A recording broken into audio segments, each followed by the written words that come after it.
Angin malam berdesir pelan, menyelinap di antara celah-celah ventilasi kayu jati yang sudah mulai dimakan usia. Di dalam rumah besar berarsitektur kolonial yang terletak di pinggiran kota itu, Ningsih duduk terpaku di depan meja riasnya. Cahaya lampu kuning temaram memantulkan wajah seorang wanita berusia 47 tahun yang masih menyisakan sisa-sisa kecantikan masa muda. Namun garis-garis halus di sudut matanya tidak bisa berbohong.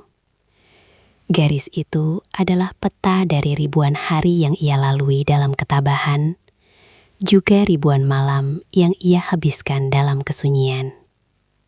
Sudah 5 tahun sejak suaminya, satu-satunya tempatnya bersandar, dipanggil oleh Sang Pencipta. Sejak hari pemakaman itu, rumah ini bukan lagi sebuah tempat berteduh yang hangat, melainkan sebuah kotak besar berisi kenangan yang kadang terasa mencekik. Ningsih adalah sosok yang tangguh. Ia tidak pernah membiarkan tetangga melihatnya menangis. Ia memilih menyibukkan diri di butik jahit kecil yang menyatu dengan bagian depan rumahnya. Di sana, di antara gulungan kain sutra, tumpukan benang warna-warni, dan deru mesin jahit tua, Ningsih mencoba membunuh waktu. Namun pekerjaan hanyalah tameng. Baginya, tantangan terbesar bukanlah melayani pelanggan yang cerewet atau menyelesaikan jahitan kebaya yang rumit, melainkan saat matahari mulai terbenam, ketika butik ditutup dan lampu-lampu jalan mulai menyala. Ningsih harus masuk ke dalam rumah, mengunci pintu, dan berhadapan dengan musuh terbesarnya. Gema suaranya sendiri. Rumah itu terasa terlalu luas. Ruang tamu dengan sofa beludru coklat, ruang makan dengan meja kayu panjang, hingga dapur yang biasanya mengepulkan aroma masakan, kini terasa seperti panggung pertunjukan yang kehilangan penontonnya. Ningsih seringkali sengaja membiarkan televisi di ruang tengah menyala tanpa henti. Bukan untuk ditonton, melainkan hanya agar ada suara manusia yang memecah keheningan. Ia butuh suara itu untuk meyakinkan dirinya bahwa ia belum sepenuhnya hilang dalam kesepian. Anak-anak sudah punya hidup sendiri, Ningsih. Kamu harus kuat, bisiknya pada bayangannya di cermin. Anak sulungnya, seorang perempuan yang sangat ia cintai, kini tinggal di apartemen mewah di pusat kota bersama suaminya. Meskipun jaraknya tidak terlalu jauh, kesibukan dunia modern seringkali hanya menyisakan waktu bagi mereka untuk mampir sebentar di akhir pekan. Membawa cucu kecilnya yang lari ke sana kemari, memberikan kecupan singkat di pipi, lalu kembali pergi saat hari mulai gelap. Setelah mereka pergi, rumah itu terasa 10 kali lebih sunyi dari sebelumnya. Anak keduanya tinggal lebih jauh lagi. Di luar pulau, sibuk dengan bisnis perkebunan yang tak bisa ditinggalkan. Sementara si bungsu masih mengejar mimpi di bangku kuliah kedokteran di Bandung, hanya pulang saat libur panjang tiba. Ningsih paham. Ia mengerti sepenuhnya bahwa burung-burung yang ia besarkan memang harus terbang meninggalkan sarang. Namun, pengertian secara logika tidak pernah bisa mengobati lubang di hatinya. Harapan satu-satunya adalah momen pergantian tahun. Bagi orang lain, itu mungkin hanya pesta kembang api. Namun bagi Ningsih, itu adalah saat di mana sarangnya kembali penuh. Tahun ini suasana rumah mulai terasa berbeda sejak 3 hari lalu. Suara tawa cucu-cucunya kembali terdengar di halaman. Aroma bumbu dapur khas Betawi, lengkuas, jahe, dan santan kental kembali memenuhi udara. Ningsih merasa jiwanya terisi kembali. Ia sibuk di dapur sejak subuh, menyiapkan rendang, opor, dan tentu saja camilan kesukaannya, pisang goreng hangat. Ia ingin semuanya sempurna. Ia ingin anak-anaknya merasa bahwa rumah ibu mereka adalah tempat paling nyaman di dunia. Namun di tengah keriuhan itu, ada sesuatu yang mengganjal di hati Ningsih. Hingga malam kedua setelah perayaan, ada satu sosok yang belum muncul. Bagas, menantu dari anak keduanya. Putrinya sudah datang lebih dulu bersama anak, namun Bagas tertahan di ibu kota. Sebagai seorang auditor di sebuah bank besar, Bagas seringkali menjadi budak korporasi, terutama di akhir tahun saat tutup buku. Ningsih mencoba bersikap bijak. Ia tidak ingin memperlihatkan kekecewaannya. "Tidak apa-apa, Nak. Pekerjaan suami itu ibadah," kata Ningsih saat putrinya meminta maaf karena suaminya belum bisa hadir. Namun jauh di dalam lubuk hatinya, Ningsih merasa penasaran.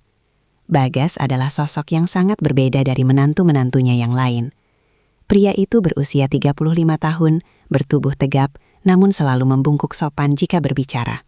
Masalahnya, Bagas hampir tidak pernah berbicara kecuali ditanya. Ia adalah pria yang pendiam, seolah-olah ada rahasia atau beban berat yang ia simpan rapat di balik tatapan matanya yang teduh.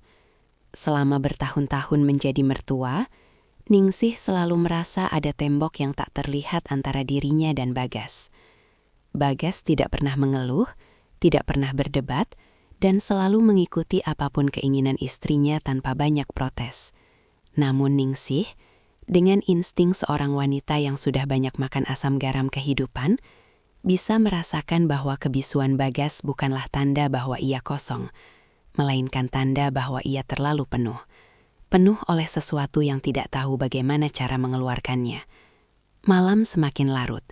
Di luar, suara sisa-sisa kembang api sesekali masih terdengar di kejauhan. Anak-anak Ningsih sudah mulai masuk ke kamar masing-masing setelah seharian bercengkrama. Ningsih sendiri masih duduk di ruang tengah, menatap jam dinding yang jarumnya berdetak seirama dengan detak jantungnya yang gelisah. Rumah ini kembali sunyi secara perlahan, satu persatu lampu kamar dipadamkan. Ningsih menghela napas panjang.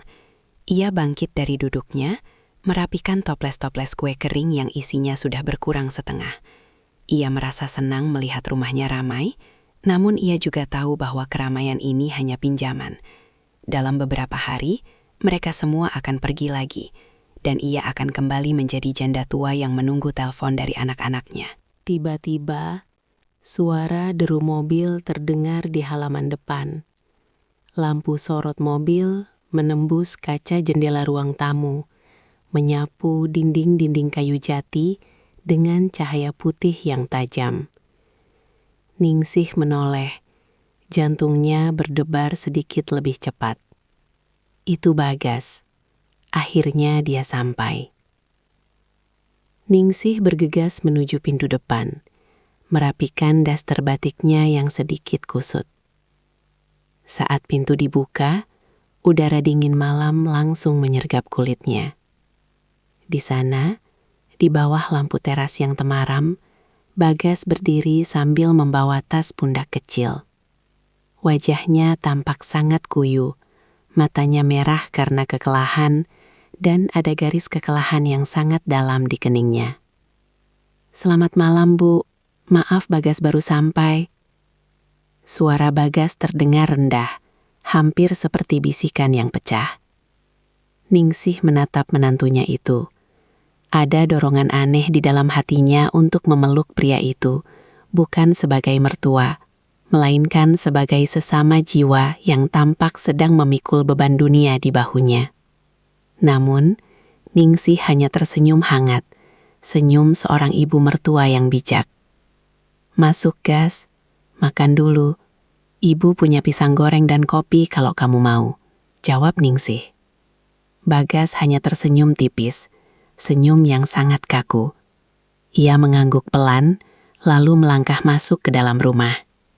Ningsih menutup pintu jati yang berat itu, menguncinya rapat-rapat. Ia tidak tahu bahwa dengan mengunci pintu itu, ia juga baru saja mengunci dirinya sendiri dalam sebuah rangkaian kejadian yang akan mengubah hidupnya selamanya. Di ruang tengah yang remang-remang itu, Gema sunyi yang tadi ia takuti perlahan menghilang, digantikan oleh kehadiran sosok pria yang diam-diam menyimpan badai di dalam dadanya. Dan di malam yang dingin itu, benih dari sebuah rahasia besar mulai tertanam di balik dinding rumah jati milik Ningsih. Malam kelima setelah puncak perayaan Tahun Baru, biasanya membawa suasana melankolis di rumah Ningsih. Keriuhan yang sebelumnya memuncak, kini mulai menyusut, menyisakan tumpukan piring kotor dan sisa-sisa bungkusan kado yang berserakan. Anak sulungnya sudah kembali ke kota sejak kemarin, sementara anak bungsunya asyik dengan dunianya sendiri di dalam kamar, telentang menatap layar ponsel. Rumah besar itu kembali perlahan menuju keheningan alaminya. Sebuah kesunyian yang bagi Ningsih terasa seperti sahabat lama yang tak diinginkan. Di tengah suasana yang mulai mendingin itu, kehadiran Bagas menjadi satu-satunya dinamika yang tersisa. Sejak kedatangannya yang larut malam tempo hari, Bagas seolah-olah melebur menjadi bayangan. Ia bangun pagi-pagi sekali, membantu menyapu halaman tanpa diminta. Lalu duduk di pojok teras dengan segelas kopi yang dibiarkan dingin. Sementara matanya menatap kosong ke arah kebun mangga di samping rumah. Ningsih sering memperhatikannya dari balik tirai jendela butiknya. Ada sesuatu pada cara Bagas duduk. Bahu yang merosot, punggung yang tegang, yang membuat Ningsih merasa pria itu sedang tidak berada di sana. Tubuhnya di rumah Ningsih, tapi jiwanya seolah terjebak di ruang audit yang penuh angka, atau di tengah kemacetan yang tak berujung. Ningsih merasa iba, sebuah perasaan yang seharusnya wajar bagi seorang mertua. Namun ada bumbu penasaran yang mulai merayap di benaknya. Dia pria yang baik, tapi seperti ada sesuatu yang patah di dalamnya. Gumam Ningsih sambil menusukkan jarum ke kain bludur hitam yang sedang ia kerjakan. Malam itu, jam dinding jati di ruang tengah berdentang 12 kali. Suaranya berat dan berwibawa, menggema ke setiap sudut ruangan yang gelap. Ningsih terbangun dari tidurnya, bukan karena suara jam, tapi karena rasa haus yang mendesak dan gelisah yang tak kunjung padam. Ia bangkit dari tempat tidur, merapikan rambutnya yang sedikit berantakan, dan menyampirkan kain selendang di bahunya untuk menghalau dingin. Saat ia melangkah menuju dapur, ia melihat cahaya remang-remang berasal dari ruang tengah. Televisi menyala tanpa suara, menampilkan gambar-gambar bergerak yang hanya memberikan bias cahaya biru pada dinding. Di sana, di atas sofa coklat tua yang mulai kusam, Bagas duduk terdiam. Ia tidak sedang menonton, ia hanya menatap layar kosong itu dengan pandangan yang paling hampa yang pernah Ningsih lihat seumur hidupnya. Ningsih terhenti sejenak di ambang pintu dapur. Ia ragu untuk menyapa, takut merusak keheningan yang tampaknya sedang dinikmati, atau mungkin justru sedang menyiksa menantunya itu. Namun, perutnya terasa lapar, dan ia ingat masih ada beberapa sisir pisang kepok di atas meja makan. Bagas, belum tidur? Suara Ningsih memecah kesunyian, lembut namun cukup mengejutkan di tengah malam yang mati. Bagas tersentak kecil. Ia menoleh dengan gerakan kaku, seolah-olah lehernya sudah lama tidak digerakkan. Begitu melihat Ningsih, ia segera memperbaiki posisi duduknya dan mencoba memaksakan sebuah senyuman. Senyuman yang terlihat sangat melelahkan. Ibu, belum Bu. Mata saya belum mau diajak kompromi, jawab Bagas dengan suara serak. Ningsih berjalan mendekat. Ibu juga sama, haus sekalian mau goreng pisang. Kamu mau? Dari tadi sore belum makan banyak kan? Ibu lihat piringmu tadi masih sisa. Bagas tampak ragu sejenak. Namun aroma pisang kepok yang sudah ranum di atas meja seolah menjadi undangan yang sulit ditolak. Boleh Bu, biar saya bantu. Gak usah, kamu duduk saja di situ. Biar ibu yang kerjakan. Sudah biasa ibu mah, jam segini masih melek. Tolak Ningsih halus. Ningsih melangkah ke dapur, menyalakan kompor gas yang memercikan api biru di kegelapan. Ia mulai mengupas pisang, membelahnya menjadi 2, lalu mencelupkannya ke dalam adonan tepung terigu yang sudah ia campur dengan sedikit garam dan vanili. Suara desisan minyak panas saat pisang dimasukkan ke dalam wajan menjadi satu-satunya melodi di dapur itu.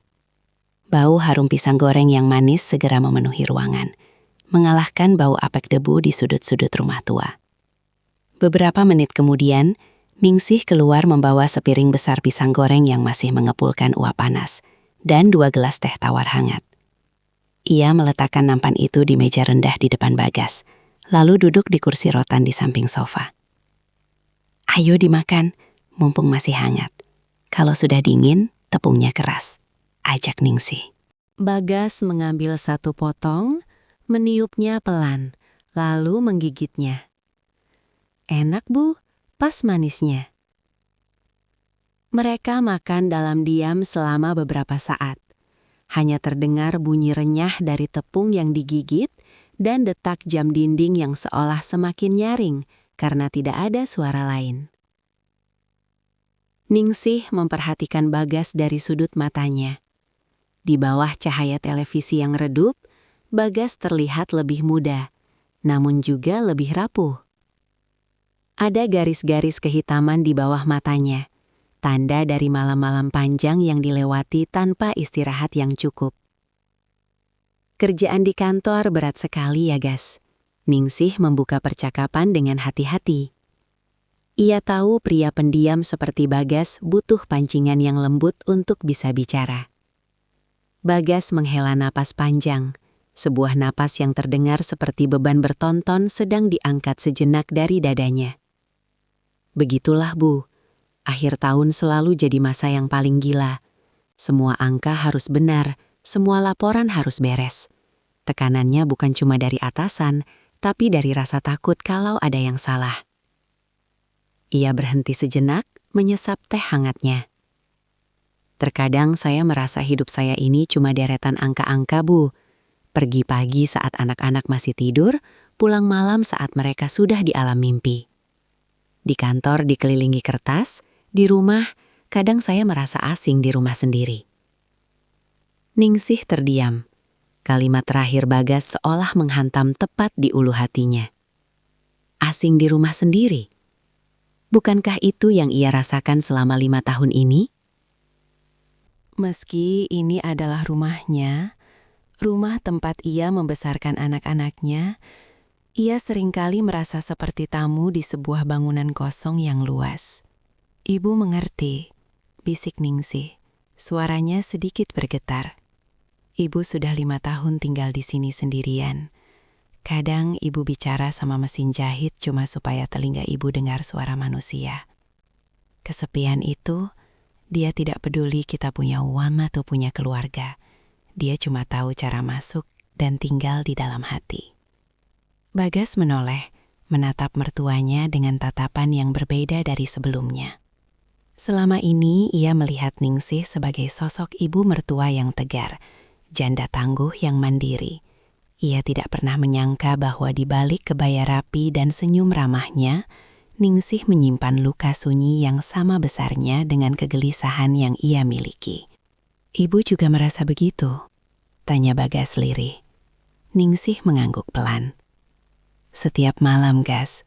Setiap malam ibu duduk di sini, menonton televisi yang ibu sendiri tidak tahu ceritanya tentang apa, cuma supaya rumah ini tidak terasa seperti kuburan. Momen itu menjadi titik balik. Di antara aroma pisang goreng dan teh tawar, tembok es yang selama ini memisahkan mertua dan menantu itu mulai retak. Bagas tidak lagi merasa perlu menjaga jarak profesional sebagai menantu yang sopan.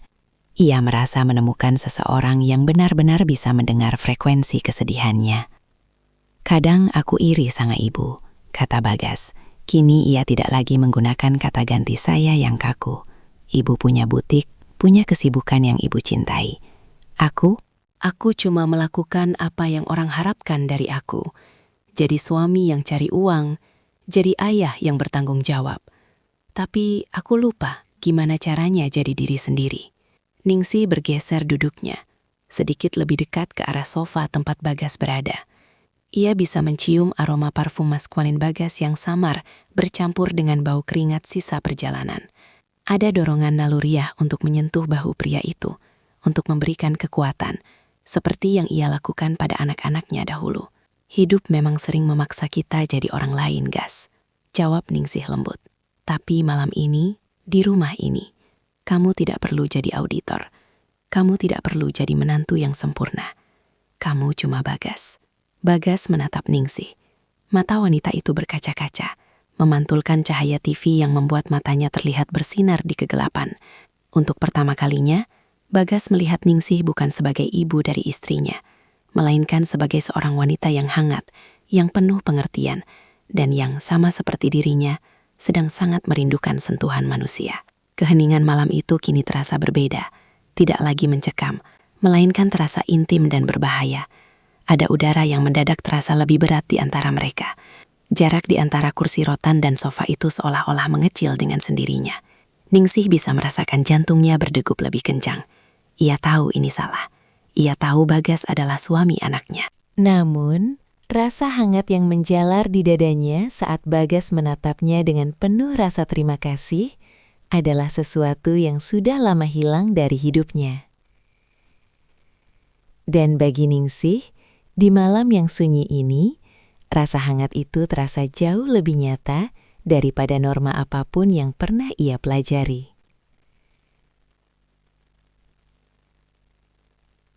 Malam kelima itu baru saja dimulai, dan di ruang tengah yang remang-remang, rahasia besar itu mulai mengulurkan akarnya. Di ruang tengah yang remang-remang itu, waktu seolah berhenti berputar. Sepiring pisang goreng yang tadi mengepulkan uap panas, kini mulai mendingin. Namun udara di sekitar Ningsih dan Bagas justru terasa semakin memanas. Televisi masih menyiarkan gambar-gambar tanpa suara, membiarkan cahaya biru dan putih menari-nari di wajah mereka bergantian, menciptakan bayangan yang dramatis pada dinding-dinding kayu jati. Bagas menghela napas panjang. Sebuah suara yang terdengar begitu berat di tengah keheningan malam yang mati. Ia menatap gelas teh tawarnya yang tinggal separuh, seolah mencari jawaban atas kegelisahan hidupnya di dalam genangan air coklat itu. Ibu tahu tidak, suara Bagas memecah kesunyian, lebih rendah dan lebih parau dari sebelumnya. Di kantor, semua orang menganggap saya mesin. Di rumah, istri saya menganggap saya bank berjalan. Kadang saya ingin sekali berteriak, bertanya pada diri sendiri, lalu Bagas itu siapa? Di mana Bagas yang dulu suka menggambar, yang dulu suka duduk diam di pinggir sungai hanya untuk melihat air mengalir? Ningsih mendengarkan dengan seluruh jiwanya. Ia tidak memotong. Sebagai seorang wanita yang telah menghabiskan puluhan tahun mendengarkan deru mesin jahit, ia tahu betul perbedaan antara suara yang hanya sekadar bicara dan suara yang berasal dari lubuk hati yang terluka. Dunia ini memang kejam, Gas, sahut Ningsih lirih. Ia memberanikan diri untuk menggeser posisi duduknya dari kursi rotan ke tepi sofa, sedikit lebih dekat dengan Bagas. Dunia menuntut kita menjadi pilar, tapi mereka lupa. Pilar pun bisa retak jika terus-menerus memikul beban yang bukan miliknya. Ibu pun begitu. 5 tahun ini, ibu dianggap janda tangguh. Orang-orang memuji betapa kuatnya ibu mengelola butik sendirian. Tapi tidak ada yang tahu, setiap kali ibu mengunci pintu butik, ibu merasa seperti masuk ke dalam penjara yang ibu buat sendiri. Bagas menoleh. Jarak mereka kini hanya terpaut sekian puluh sentimeter. Dalam keremengan, mata Bagas yang biasanya tampak kaku kini terlihat basah. "Ibu tidak sendirian," bisik Bagas. "Malam ini setidaknya ibu tidak sendirian." Kata-kata itu, sesederhana apapun, terasa seperti siraman air dingin di tengah padang pasir bagi Ningsih. Selama bertahun-tahun, ia telah merindukan seseorang yang mengakui keberadaannya bukan hanya sebagai ibu atau mertua, tapi sebagai manusia, sebagai seorang wanita. Ningsih tersenyum getir. Ibu seringkali merasa iri pada kain-kain di butik itu, Gas. Mereka bisa dipotong, dijahit, digabungkan menjadi sesuatu yang baru dan indah. Sementara hidup ibu terasa seperti kain sisa yang sudah tidak punya pola lagi. Hanya potongan-potongan kecil yang menunggu waktu untuk dibuang. Bagas tiba-tiba meletakkan gelasnya di meja dengan sedikit hentakan. Ia memutar tubuhnya menghadap Ningsih sepenuhnya. "Jangan bicara begitu, Bu. Ibu adalah satu-satunya orang di rumah ini yang membuat aku merasa benar-benar pulang. Istriku." Dia baik, tapi dia terlalu sibuk dengan dunianya, dengan standar hidupnya, dengan anak-anak. Hanya ibu yang bertanya bagaimana kabarku. Hanya ibu yang menyiapkan makanan kesukaanku tanpa aku minta.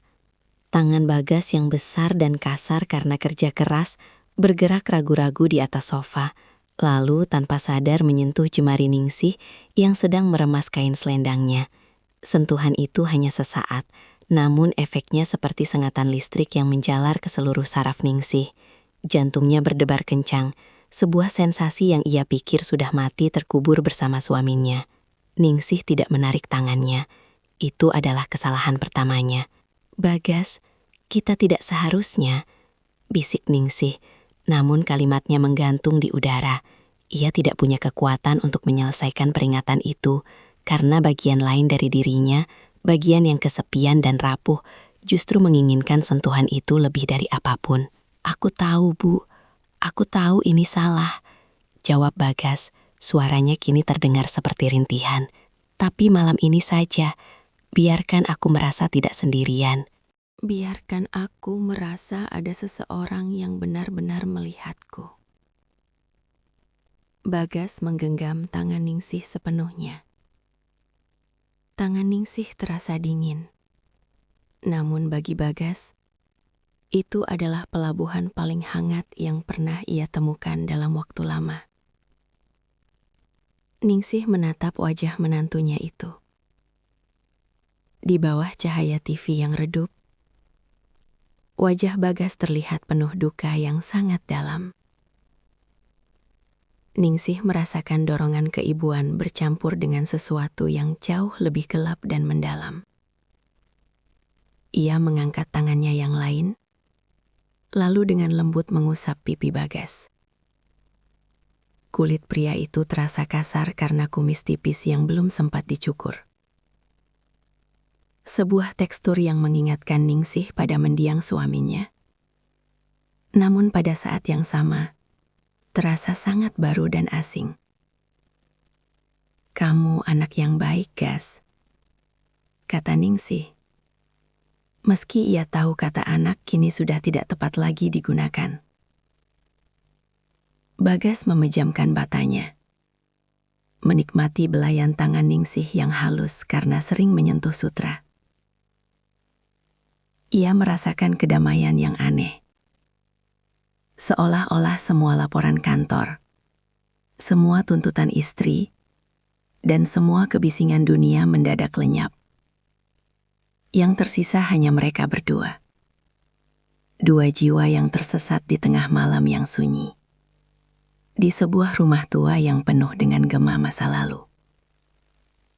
"Ibu," Bagas berbisik. Lalu perlahan ia mendekatkan wajahnya. Ningsih bisa merasakan nafas Bagas yang hangat menerpa wajahnya. Aroma kopi dan rokok samar dari pria itu terasa begitu memabukkan di tengah udara malam yang dingin. Ningsih tahu ia harus berdiri, berlari ke kamarnya, dan mengunci pintu. Ia harus memikirkan putrinya. Ia harus memikirkan cucu-cucunya. Ia harus memikirkan martabatnya sebagai seorang janda terhormat. Namun, saat Bagas menyandarkan dahinya ke dahi Ningsih, semua nalar itu seolah-olah tersapu oleh gelombang kesepian yang selama ini ia bendung. Kesunyian malam kelima itu seolah-olah memberikan izin bagi mereka untuk menjadi egois. Di rumah yang gelap ini, di mana semua orang terlelap, mereka merasa seolah dunia telah melupakan mereka. Dan karena itu, mereka bebas untuk melupakan dunia. Hanya malam ini, bisik sebuah suara di dalam kepala Ningsih yang ia tahu adalah suara iblis. Namun terdengar seperti malaikat penyelamat bagi hatinya yang hampa. Bagas tidak lagi menahan diri. Ia merengkuh bahu Ningsih, menarik wanita itu ke dalam pelukan yang erat. Sebuah pelukan yang penuh dengan keputusasaan dan rasa lapar akan kasih sayang. Ningsih membalas pelukan itu, membenamkan wajahnya di dada Bagas, menghirup aroma maskulin yang selama ini hanya ia bayangkan dalam mimpi-mimpi sunyinya. Di luar, jam dinding berdentang 1 kali, menandakan waktu telah melewati tengah malam. Di dalam ruang tengah itu, garis yang memisahkan mertua dan menantu telah benar-benar lumat. Luka yang terbuka itu tidak lagi berdarah, melainkan mulai saling bertautan, mencari penyembuhan di tempat yang paling salah. Pisang goreng di atas meja kini sudah dingin sepenuhnya, tak lagi dihiraukan. Televisi masih menyala, menampilkan titik-titik statis setelah siarannya berakhir. Menjadi satu-satunya saksi bisu atas sebuah pengkhianatan yang lahir dari rahim kesepian yang paling kelam. Malam itu, di bawah atap rumah jati yang megah, Ningsih dan Bagas telah melangkah masuk ke dalam sebuah labirin tanpa jalan keluar. Dunia seolah-olah kehilangan warnanya saat fajar mulai mengintip dari balik tirai jendela jati. Cahaya keabu-abuan yang dingin merayap masuk, menyinari butiran debu yang menari di udara ruang tengah, seolah mengejek kekacauan yang baru saja terjadi. Ningsih terbangun dengan sentakan jantung yang menyakitkan. Ia masih berada di sofa coklat itu, namun segalanya telah berubah. Rumah yang kemarin terasa seperti istana kenangan, kini mendadak terasa seperti penjara yang penuh dengan mata yang mengawasi. Bagas sudah tidak ada di sampingnya. Pria itu berdiri di dekat jendela besar yang menghadap ke halaman samping, membelakangi Ningsih.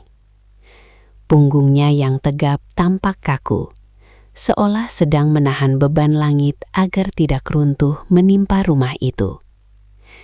Suara kicau burung gereja di luar terdengar seperti teriakan penghakiman di telinga Ningsih.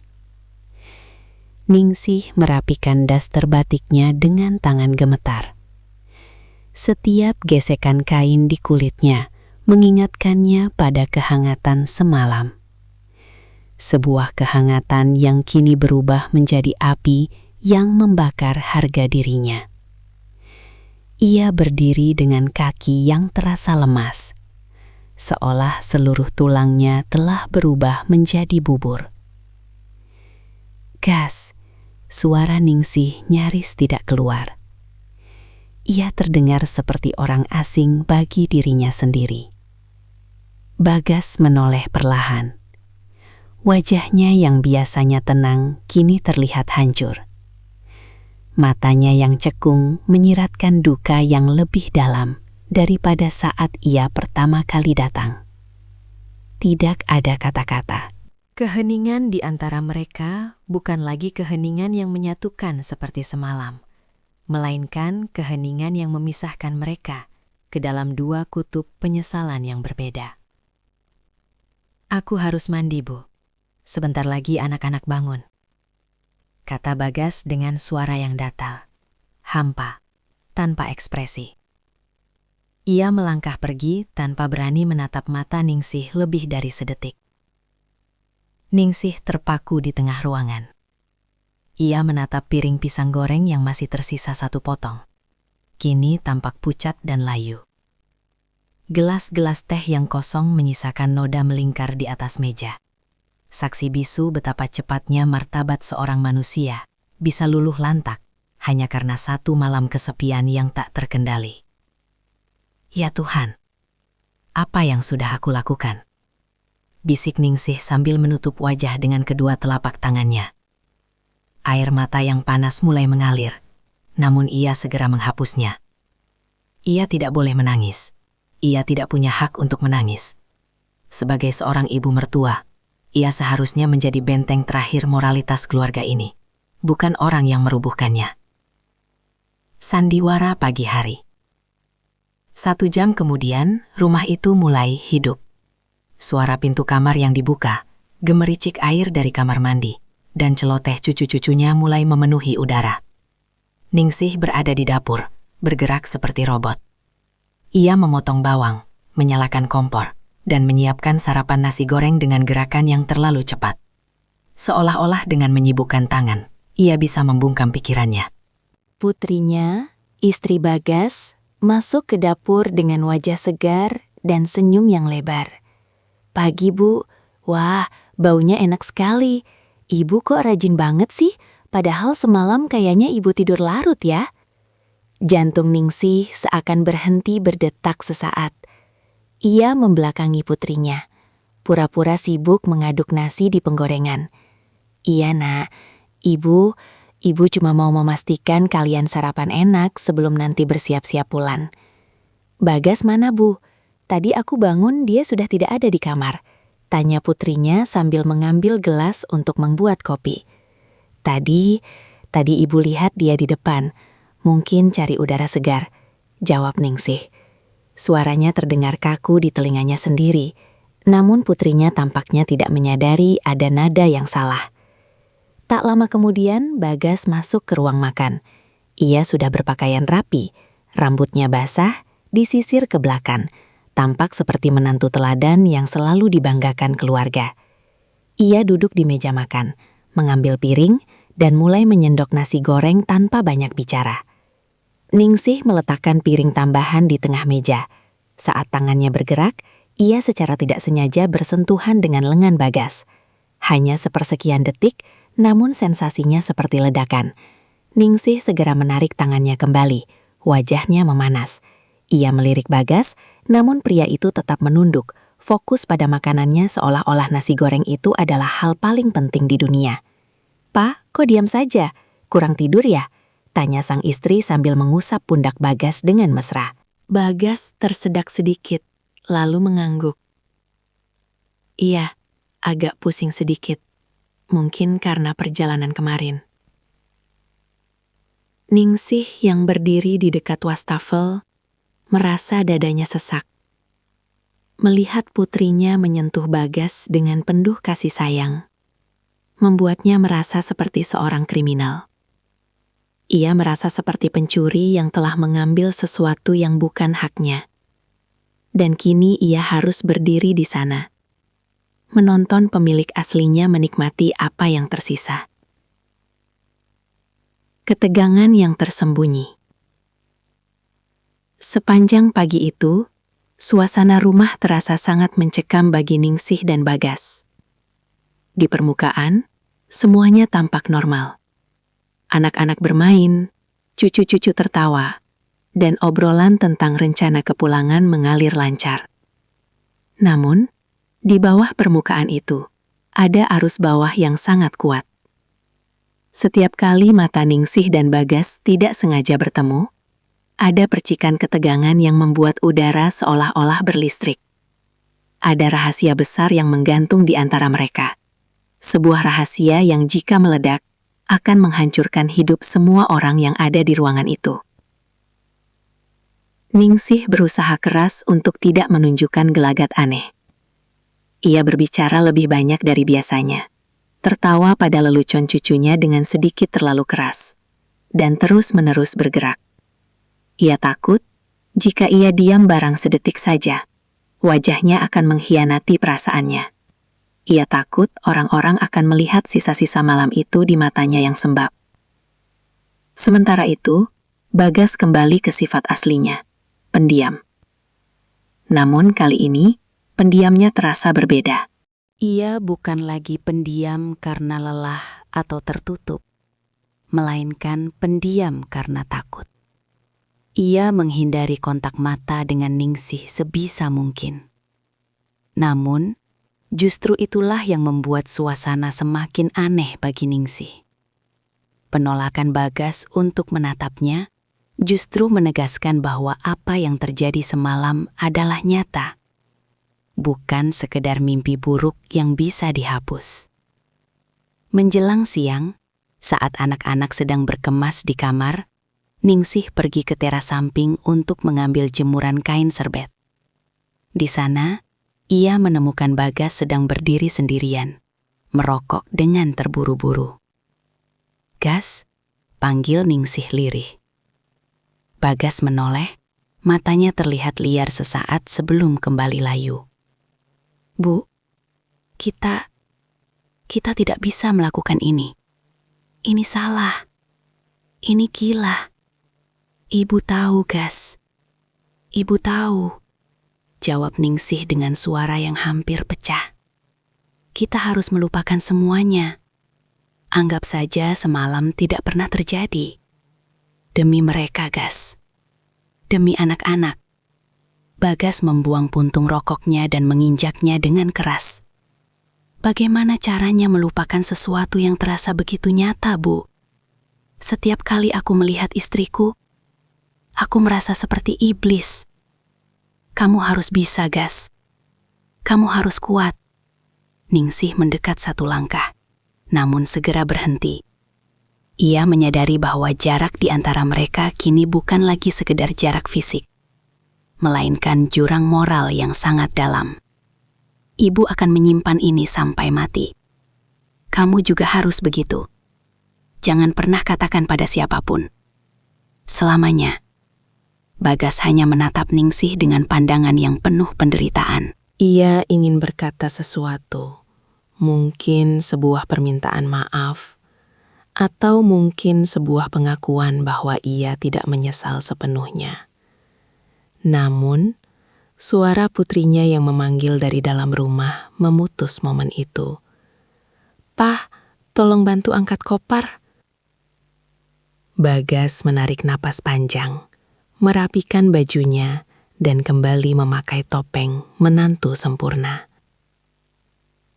Ia berjalan melewati Ningsih tanpa menoleh lagi. Ningsih berdiri mematung di teras, memeluk serbet-serbet bersih di dadanya, merasakan air mata yang akhirnya jatuh membasahi kain itu. Ia menyadari bahwa mulai hari ini, kesepian yang ia rasakan akan memiliki rasa yang baru. Bukan lagi kesepian karena ditinggalkan, melainkan kesepian karena menyimpan rahasia yang paling kelam. Ia telah menyelamatkan keluarganya dari kehancuran dengan kesepakatan diam ini. Namun ia telah menghancurkan jiwanya sendiri dalam prosesnya. Ambang jurang itu masih ada di sana, menganga lebar. Dan Ningsih tahu, meskipun ia tidak jatuh ke dalamnya, ia akan selamanya berdiri di tepiannya, menatap kegelapan yang ia buat sendiri. Mobil SUV perak milik Bagas perlahan bergerak mundur, meninggalkan jejak ban di atas tanah halaman yang masih basah oleh embun pagi. Ningsih berdiri di teras, tangannya melambai dengan kaku, sementara wajahnya dipaksa untuk tetap mengulas senyum terbaik yang bisa ia ciptakan.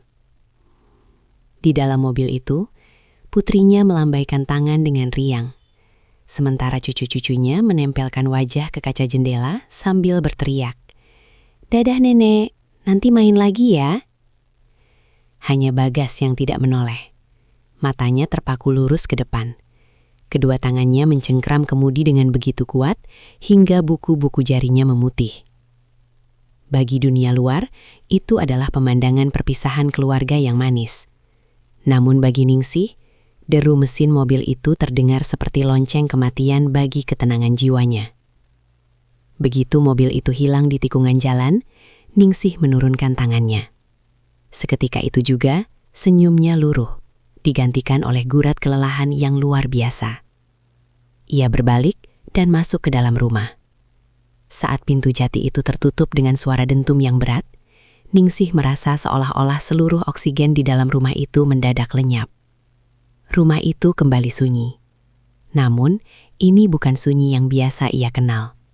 Bukan lagi sunyi yang kosong, melainkan sunyi yang berisik oleh tuduhan. Setiap sudut ruangan seolah-olah memiliki mata dan mulut yang berbisik, menghakiminya atas apa yang terjadi di sofa ruang tengah beberapa jam yang lalu. Saksi bisu yang menghakimi. Ningsih berjalan menuju ruang tengah dengan langkah terseret. Ia menatap sofa coklat itu. Di matanya, sofa itu kini tampak seperti monumen dosa. Ia bisa melihat bayangan dirinya dan Bagas di sana. Dua manusia yang kalah oleh kerapuhan. Dengan gerakan kasar, Ningsih mengambil bantal sofa yang sedikit miring dan menepuk-nepuknya dengan tenaga berlebih. Seolah-olah dengan merapikannya, ia bisa menghapus sisa-sisa keberadaan mereka di sana. Ia kemudian bergegas ke dapur. Ia mencuci piring-piring sisa sarapan dengan gerakan yang kalap. Sabun berbusa melimpah. Air mengucur deras. Namun tidak ada yang bisa membersihkan rasa kotor yang ia rasakan di balik kulitnya sendiri. Astaghfirullah. Astaghfirullah. Bisiknya berulang-ulang. Suaranya pecah, beradu dengan denting piring yang beradu dengan wastafel. Setiap kali ia memejamkan mata, ia melihat wajah putrinya. Putrinya yang begitu bangga padanya. Putrinya yang selalu berkata, "Ibu adalah inspirasiku. Aku ingin setegar ibu." Kata-kata itu kini terasa seperti belati yang dihunuskan tepat ke jantungnya. Ia merasa seperti serigala berbulu domba yang baru saja memangsa kebahagiaan anaknya sendiri dalam satu malam kegilaan. Candu yang menyesakan. Namun, di tengah rasa jijik pada dirinya sendiri, ada sisi gelap di hati Ningsih yang menolak untuk melupakan.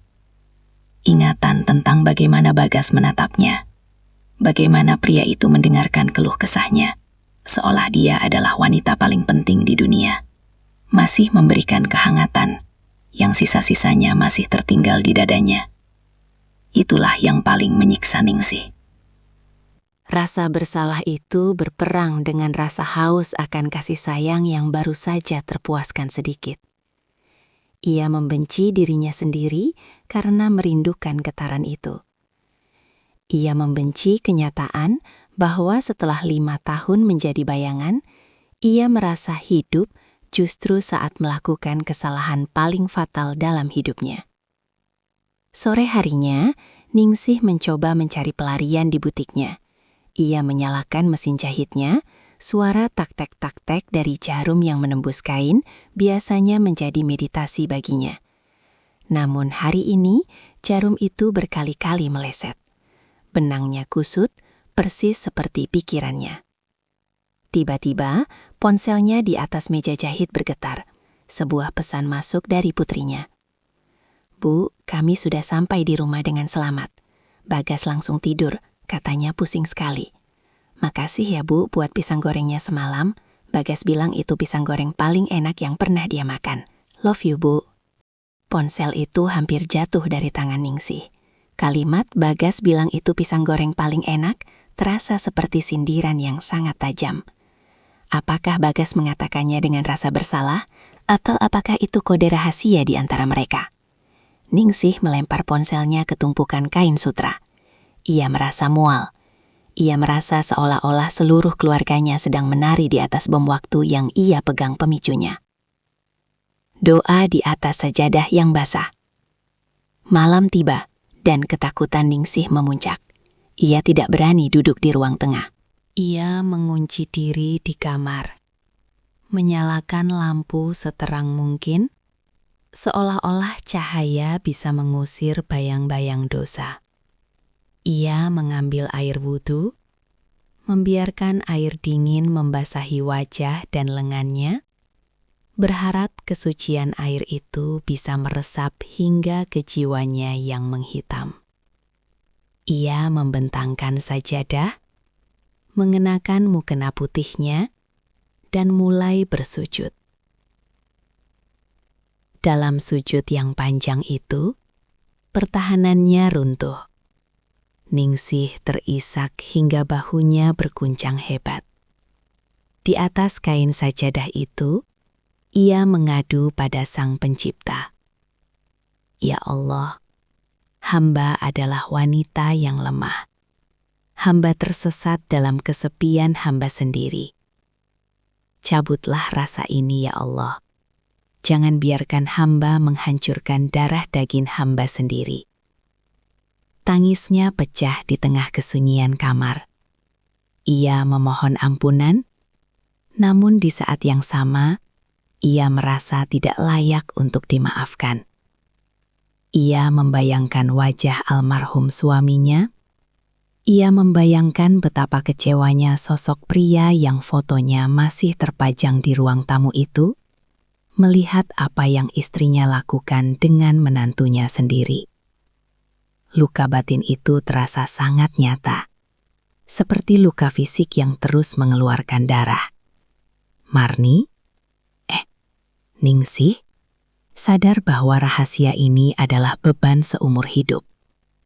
Ia harus memerankan peran sebagai ibu mertua yang suci, sementara di dalamnya ia sedang membusuk oleh rahasia. Beban yang tak kasat mata. Hari-hari berikutnya berlalu dengan penuh kepura-puraan. Ningsih mulai menghindari panggilan video dari anaknya. Jika terpaksa, ia hanya akan bicara sebentar, menanyakan cucu, lalu beralasan ada pelanggan di butik agar bisa segera mematikan sambungan. Ia takut matanya akan bicara. Ia takut jika ia melihat wajah Bagas di layar ponsel, ia akan hancur sekali lagi. Sementara itu, ia mulai memperbanyak sedekah ke panti asuhan dan masjid di dekat rumahnya. Ia bekerja 2 kali lebih keras di butik, berharap kelelahan fisik bisa membuatnya langsung tertidur tanpa sempat berpikir. Namun, setiap kali ia memejamkan mata, aroma kopi dan rokok samar milik Bagas seolah-olah kembali tercium di indera penciumannya. Ningsih menyadari satu hal yang mengerikan.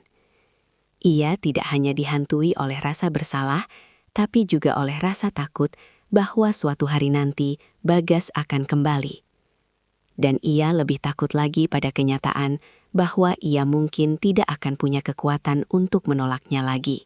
Kesepian yang dulu ia anggap sebagai musuh, kini terasa seperti tempat perlindungan. Karena dalam kesepian, tidak ada orang yang tersakiti oleh rahasianya.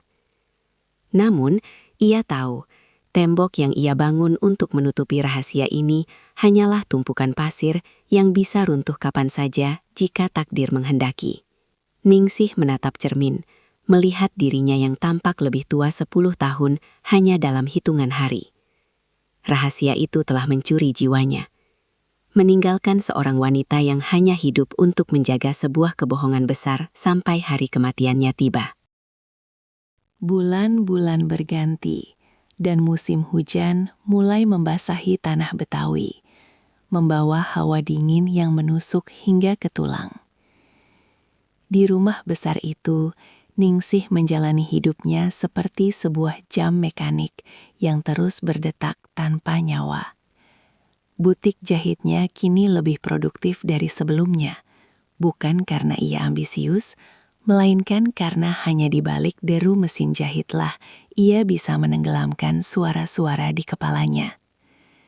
Setiap helai kain yang ia jahit seolah-olah adalah usaha untuk menambal lubang besar di jiwanya. Namun, ia tahu beberapa luka tidak bisa ditutup dengan benang sekuat apapun. Rahasia malam tahun baru itu tidak pernah terucap lagi. Antara Ningsih dan Bagas tercipta sebuah kesepakatan diam yang lebih kokoh daripada tembok beton. Mereka adalah dua orang yang saling berbagi kematian di dalam diri mereka masing-masing. Pertemuan yang menyakitkan. Ujian terberat datang saat Idul Fitri tiba, beberapa bulan setelah kejadian itu. Rumah Ningsih kembali penuh. Anak-anaknya pulang, termasuk putri keduanya bersama Bagas dan cucu-cucu mereka. Ningsih harus mengenakan topeng paling sempurna yang pernah ia buat.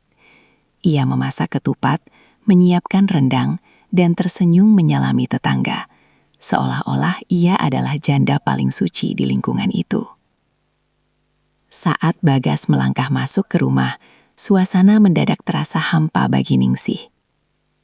Pria itu tampak lebih kurus, rambutnya sedikit memutih di bagian samping, dan matanya kini memiliki kedalaman duka yang permanen. Pertemuan yang menyakitkan. Ketika tiba giliran Bagas untuk sungkem, mencium tangan Ningsih sebagai mertuanya, seluruh tubuh Ningsih menegang. Tangan mereka bersentuhan, singkat, namun rasanya seperti aliran listrik yang membakar. Bagas menundukkan kepala sangat dalam. Suaranya bergetar saat mengucapkan kalimat formal.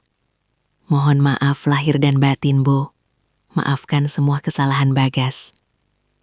Ningsih menatap ubun-ubun menantunya itu.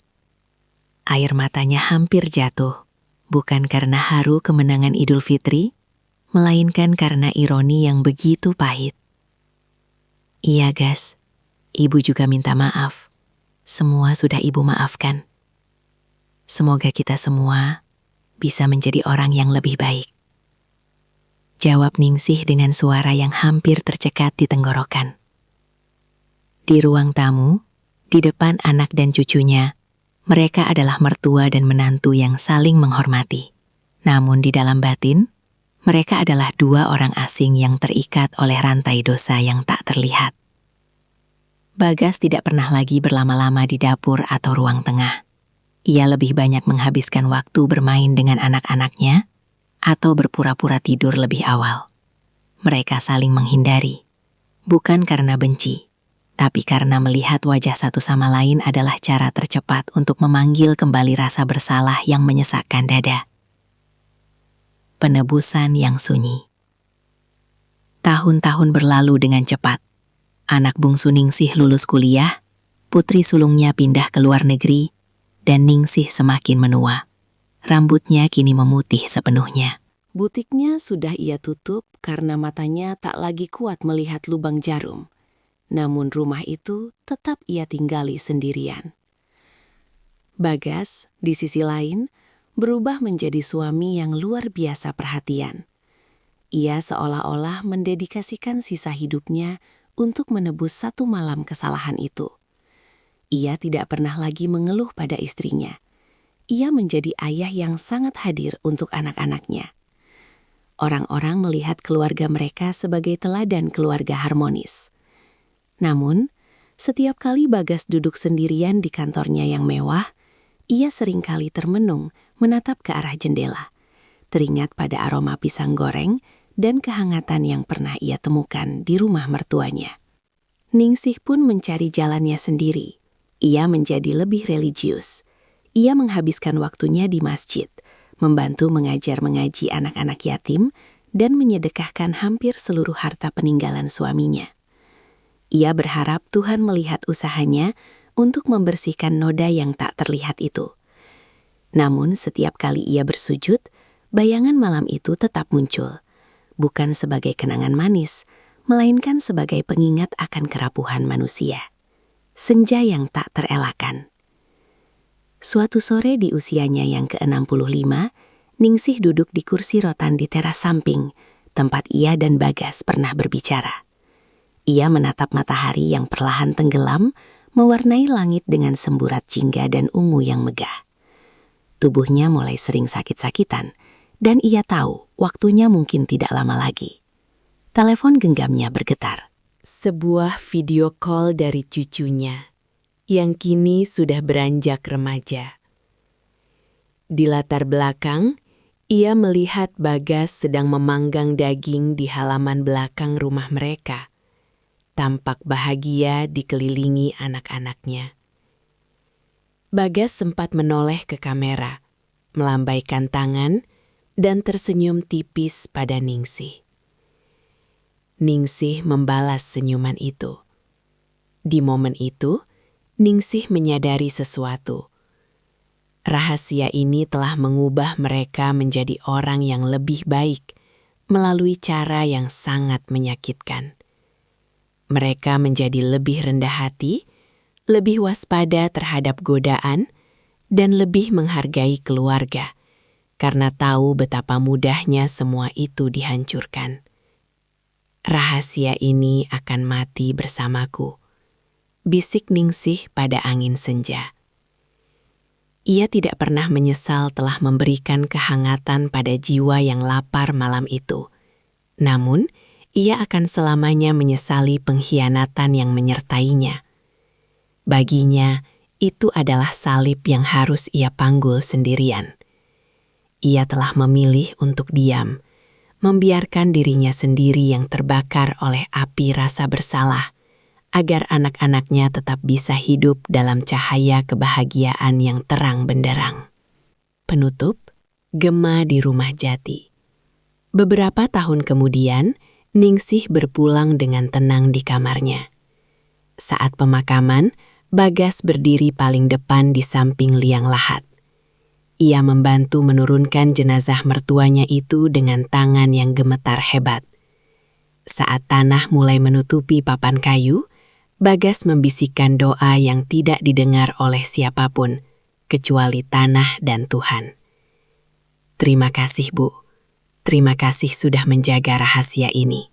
Dan maafkan aku, isaknya pelan, tertutup oleh suara talqin yang dibacakan Ustadz. Rumah jati itu akhirnya dijual. Barang-barang di dalamnya dibagikan atau dibuang. Sofa coklat di ruang tengah berakhir di gudang barang bekas.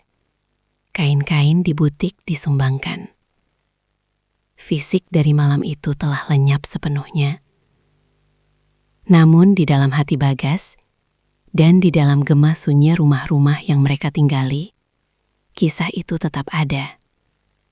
Sebuah pengingat abadi bahwa kesepian adalah kekuatan yang sangat besar. Ia bisa meruntuhkan gunung moralitas, namun ia juga bisa menjadi rahim bagi penebusan yang paling sunyi.